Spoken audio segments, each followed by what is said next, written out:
Memphis, this is Best in Blue. This show is just like it sounds. We're talking to the best and brightest in the Memphis Police Department. In each episode, we do a deep dive into the various jobs within the department, and more importantly, we do a deep dive into the lives of the very human men and women behind the badge. And now, here's your host, Candace Gray. Hello and welcome to Best in Blue. We are so excited to have Chief CJ Davis here today, the head of the Memphis Police Department. We're going to get to really know Chief Davis today in our pre-interview. We've already learned about the fact that she likes to sing. She's spent some time in Virginia, and there's just some other little fun things we're going to cover today. As many of you know, she is always very well put together. So we're going to talk about her hair and makeup secrets and other beauty tips she may have for us. So this is not going to be your normal podcast interview, Chief Davis. Our listeners are really going to get to know you today. So we are excited, and we will be right back for the Best in Blue with Chief CJ Davis. There's a new era in policing. Leading the way is the Memphis Police Department. Be part of the change and join MPD for a career in law enforcement. Protect and serve the people of our city. Protect the peace. Help us make a better and stronger Memphis. Live a life of meaning. Be the change. Join the Best in Blue. Come to the Memphis Police Department Hiring Expo on April 8th from 11 a.m. to 3 p.m. at 170 North Main in downtown Memphis.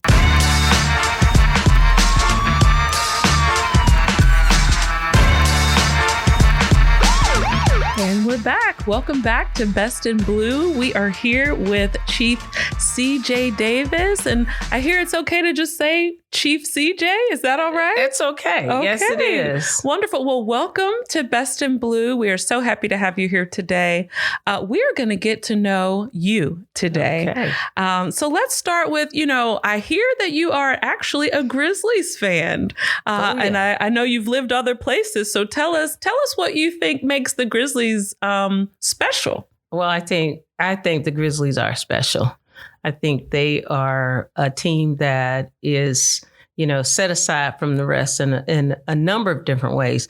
They're young, they're energetic, they have just a unique spirit, team kind of camaraderie that sometimes you really don't see. You can tell that they are very much in love with each other, if I can say that. Absolutely. And it shows on the court, it shows in the way they interact with each other. And to tell you the truth, I think what makes the Grizzlies so admirable is that they really love their fans. Oh, yes.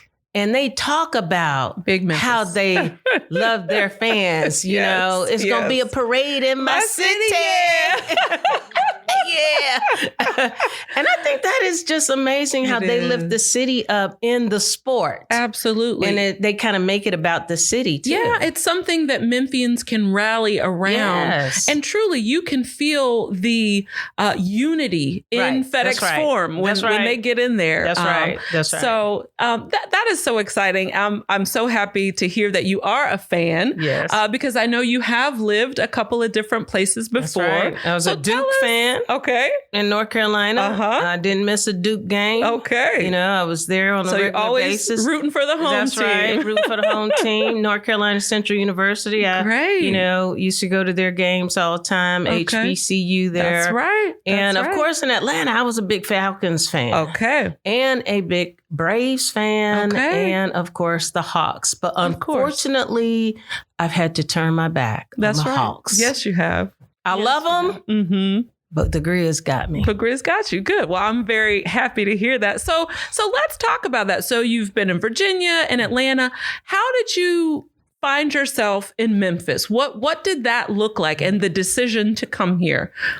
Well, in every decision that I've made, to move, it's always a conversation between my husband and I. And then I have to figure out how I'm going to break it to my mama, And where's mama? Mom's in Atlanta. Okay. And I'm one of 6, children. What number are you in? I'm number 4. Okay. Yeah. That's telling. I was the resilient one. I was the resilient and resistant one, and nothing surprises them about me and my adventures. Yeah. So, it was a decision that not just to talk to my family about and, my husband, but it was one I had to pray about. Oh, yes. It was one I had to pray about, and it didn't just, it wasn't readily a yes. Sure. But there's something about the history here in Memphis that really made me think about home. Yeah. I grew up in an environment where there was a lot of pride, home of the civil rights movement. I cut my teeth in the Atlanta Police Department. Yeah. And we were always about, civil rights, the history. I was very involved with the King family, went to school with the King family, went to school with the Youngs. Okay. They lived in my neighborhood. Amazing. So I didn't read about them. I knew them personally. Wonderful. So that history for me made me feel like Memphis was a natural transition. I didn't want to go backwards because I had done Atlanta. I had done a lot of wonderful work there.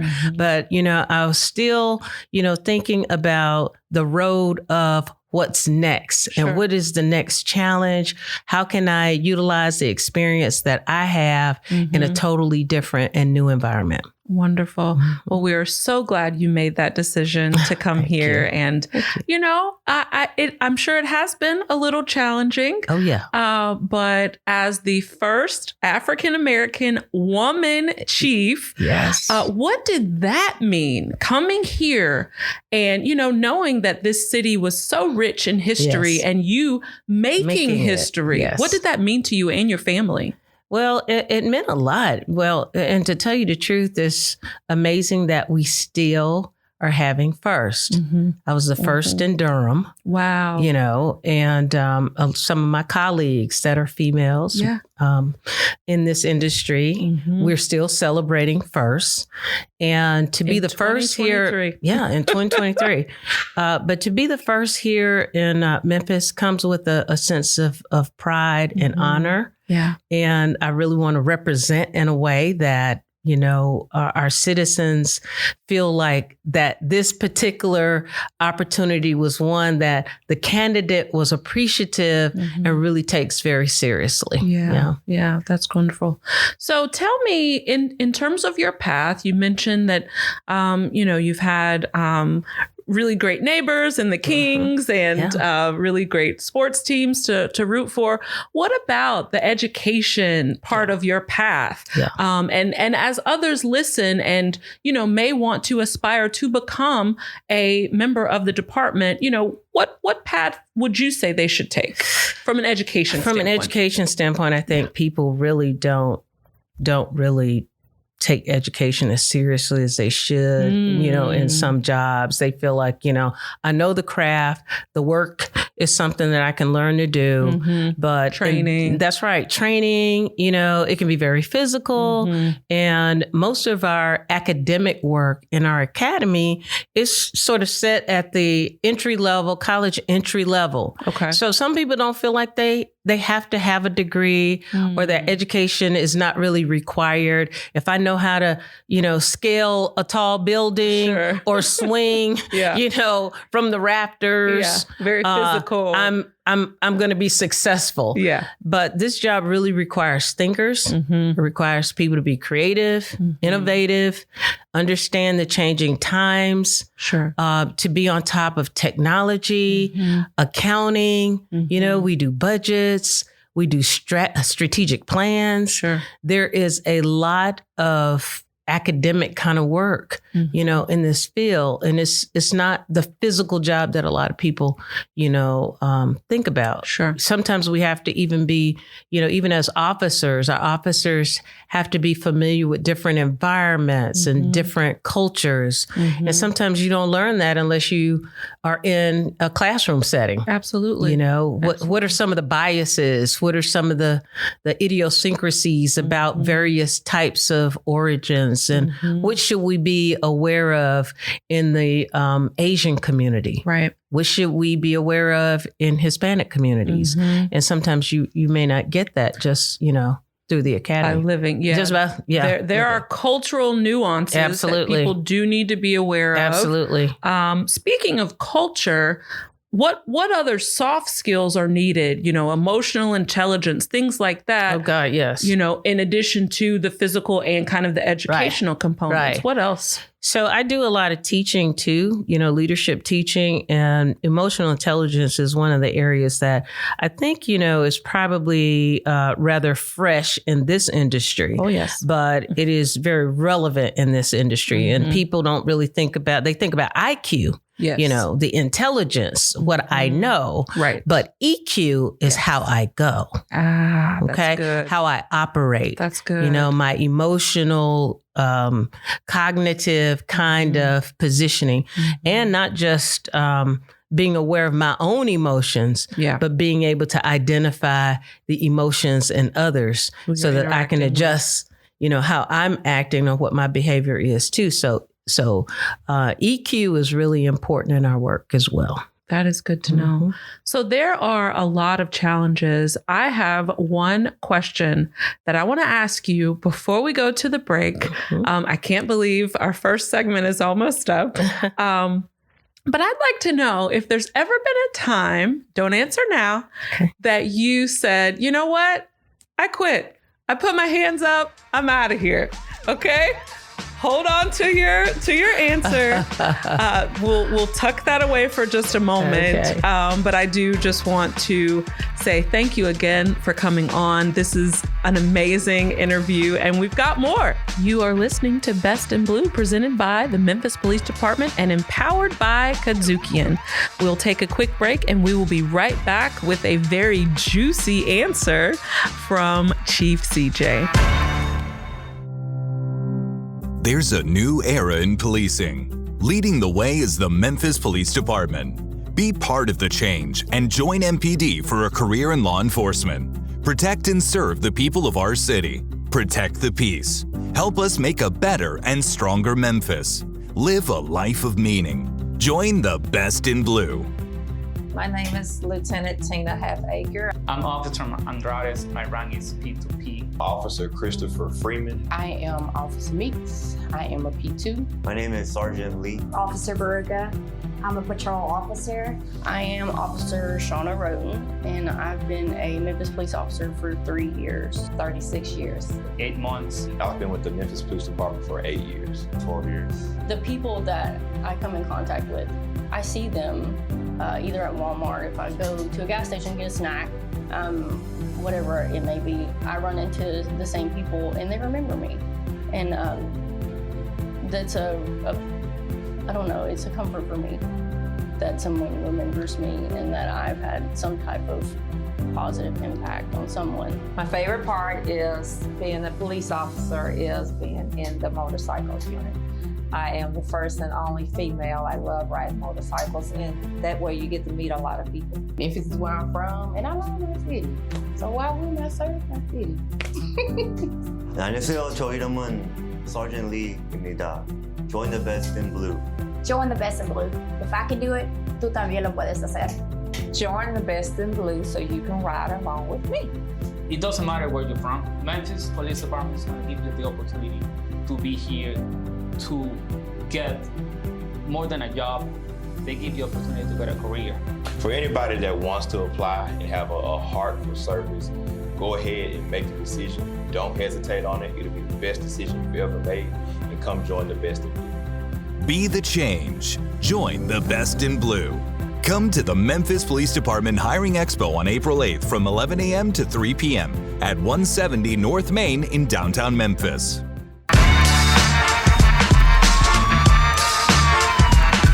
Welcome back to Best in Blue. We are getting to know Chief CJ.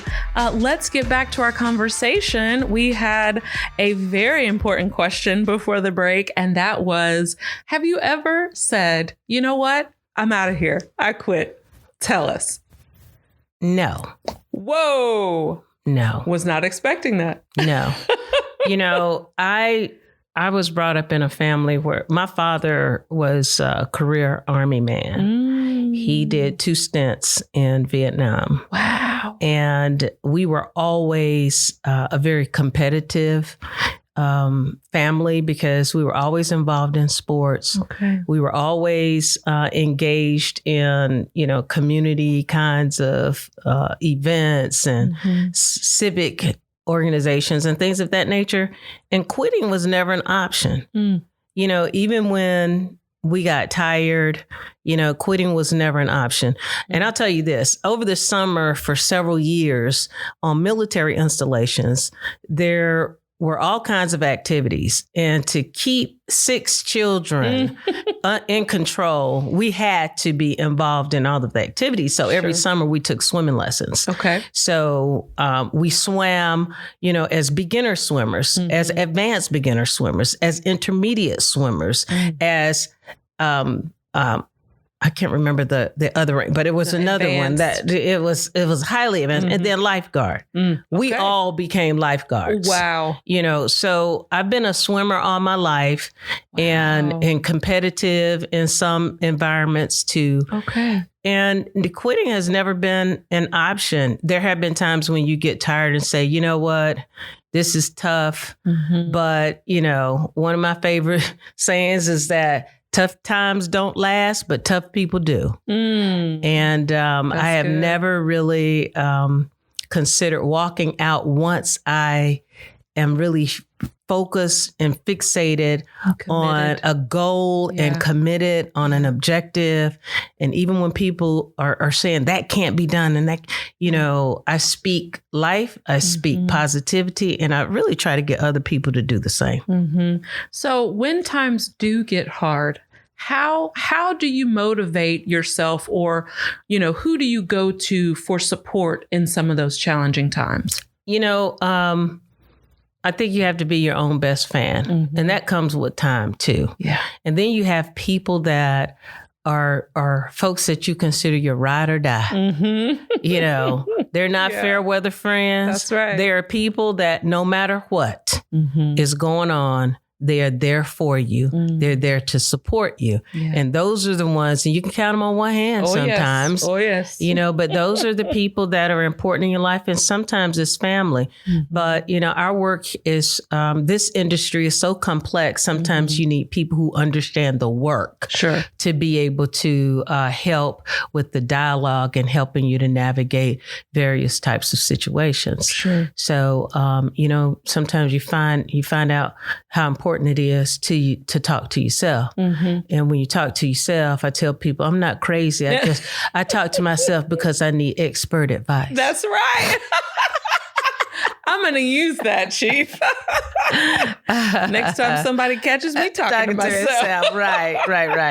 I love that. Well, tell me, so when you think about, the challenge of being the police chief in a city like Memphis, where do you see us going? We've had a couple of rough times, couple of rough months, couple of rough years. Yeah. How do you see us coming out of this? What is your vision? Where do you see us going? Yeah. Well, rough times didn't start with, Chief Davis. No, they did not. I knew that Memphis had its own challenges, and, there were opportunities to accept easier work, but I've always been a glutton for punishment. I've always wanted to show people that things don't have to be this bad, and that anything can change and anybody can change. And I think with the Memphis Police Department, I think it really started with getting inside the department to help our officers and our commanders really believe that we could do better. really believe as a city, we can do better, but it can't be just us. So some of the engagement that we have been involved in is really to help mobilize the community, mobilize parents, mobilize, our school systems, mobilize our court systems, and all of the other systems that are really important to the vitality of our city. It can't be, just one wheel working. Right. All the wheels got to work at the same time. Right. We're just one cog in the wheel. And we are going to do everything that we can to impact change. But there are a lot of, other areas that there's some wonderful and great people that are leading civic organizations and other social work types of organizations that really are trying to do the grassroots work that needs to be done. Some of the education, some of the soft skills that our kids need, some of the, awareness about anti-guns, anti-gangs. We're doing our part, but this is a community of 650,000. Oh, yes. And I have less than 2,000 officers to help, make that change. So we appreciate the leadership throughout the city, not just in city government, but also in the county, that we are having conversations about how do we take the city to another place, to another level. Right. That's great. Are you guys working with churches? I know churches have been community pillars, for years. And some people, with the pandemic, some people have left the church and haven't really gone back physically into the buildings. Right. So are you working with them, and are you seeing any success with some of those collaborations? Yeah. It's funny that you mentioned that, because last week we graduated our clergy academy. Oh, wonderful. And our clergy academy had 59 ministers. Awesome. From, different denominations throughout the city. Wow. And the clergy academy for me is one of the most exciting programs that we have, because those individuals that become a part of that learning experience for, 6-8 weeks, they really leave feeling like they're part of the Memphis Police Department family. They leave with a better understanding of the work that we do every day. Sure. And what we try to convey to them is that we need you. We need you because you touch so many people in our community. They're a force multiplier for us. They help to convey, why we do what we do sometimes. Yeah. And aside from that, they also reach communities that are vulnerable and communities that need help, need support, communities that are subjected to violent crime, gun violence, family violence, drug abuse, and so many different issues that the police department can't just wrap our arms around by ourselves. Right. But they are very important to us. Good. I'm really glad to hear that. I know that churches really stepped up during the pandemic, giving out food, kind of building trust between the community. How important do you feel that the trust factor is among the community and the division? I think it's critically important. Our work and our relationship with the community is based on trust. Sure. And legitimacy is part of, President Obama's task force work. The 6 pillars. The very first one is trust and legitimacy, procedural justice, and making sure that our community trusts us with the power and authority that we have to keep them safe. Right. And when that's breached, we've got work to do. Yeah. We've got to show the community that as a unit, as a part of this community, we have officers that do great work every day. Every day, yes. Some of the stories are never told. Some of the sacrifices that they make for people in the community that have nothing to do with their jobs. Right. It's just really important in building the kind of relationships that we want to have with our community members, for them to see us as human beings. Absolutely. So those officers, the ones who, the good eggs, what are you looking for? Who do you want to join in this work with you? Well, we are looking for people who are already doing work in the community. Okay. People who, don't feel like that's not my job, to do that on the weekend or to Right. volunteer, Right. with this football team. Mm-hmm. We are looking for those individuals that really are committed to community. Mm-hmm. And understand that there's a fine line between making arrests Mm-hmm. and having to make an arrest. Yes. Yes. Sometimes you don't have to. Mm-hmm. Yeah. Mm-hmm. Whew. You do a lot of really important work. And I just want to say thank you on behalf of the Memphis community. And we've got one last question. Okay. How do you stay so beautiful? You have got your hair, not a hair is out of place. Your makeup is flawless. What are your secrets? so how funny. do you find the time to do this? My mother wouldn't have it any other way. And it's funny, we're laughing. My grandmother, I'm telling you, if you weren't together, you can go anywhere with them. Wow. If we were going to the grocery store, my mother would say, "You're not going anywhere with me looking like that." And my grandmother wouldn't go anywhere without her lipstick. And I mean, that. nowhere I without love her that. lipstick. So I think it's important. Image is important. Mm-hmm. And, and I don't just represent me and my family. I represent the community. I represent the entire Memphis Police Department. Mm-hmm. And I think about that every time I put the uniform on, and I want my staff to be proud of me. Mm-hmm. And I want to represent well. And I'm not just representing, here in the city of Memphis, I represent on a national stage too. Yeah. So when I'm representing on the national stage, I want people to say, Memphis has a sharp chief. That's right. Memphis has an educated chief. Memphis has a chief that knows what she's doing. And that's the image that I want to portray. I want the city to be proud of me. Well, you do that, and we are very proud of you. Thank you. And speaking of our beloved Memphis, one last question. What do you love most about Memphis? And you can give me 3 things if you'd like. Or one. Well, whatever. I think what do you love? there are a lot of things that I really do like about Memphis. And one area that I mentioned earlier had a lot to do with the fact that Memphis has such a rich history. And sometimes, I think we may look at it as a negative history. This is where Martin Luther King was assassinated, but I look at it in a different way. This is where a world changed. And I think that's something that the city should embrace and elevate and really just know that it began here. Absolutely. For me to be a chief, at a time like this in a city where, I couldn't have been a chief 40 years ago in the city of Memphis. It wouldn't have happened. But so many things happened. That was a pivotal time. And so I really love the history. I love going to the Civil Rights Museum. I've gone several times, and every time I go, I pick up something different. I take people there because I want them to understand and know how rich the history here is here. And I'm going to say the food. I'm probably 8 pounds bigger than I was when I came to Memphis. Yep.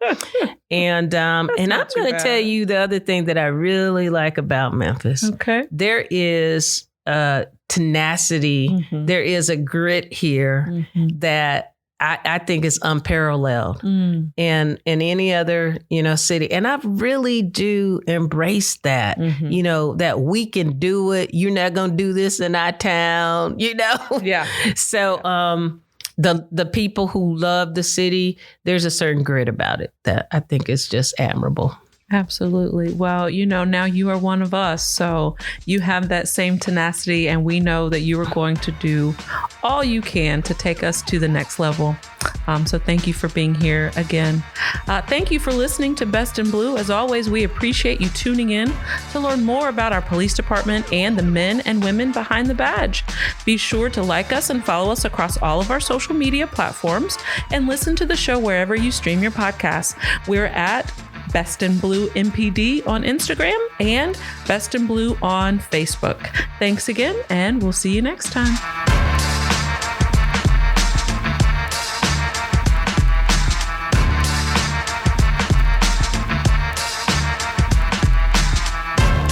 This is Memphis Police Chief CJ Davis encouraging you to join our Best in Blue. Our requirements are achievable, our standards are the highest, and our officers are the finest. Check out opportunities to join our police department at joinmpd.com.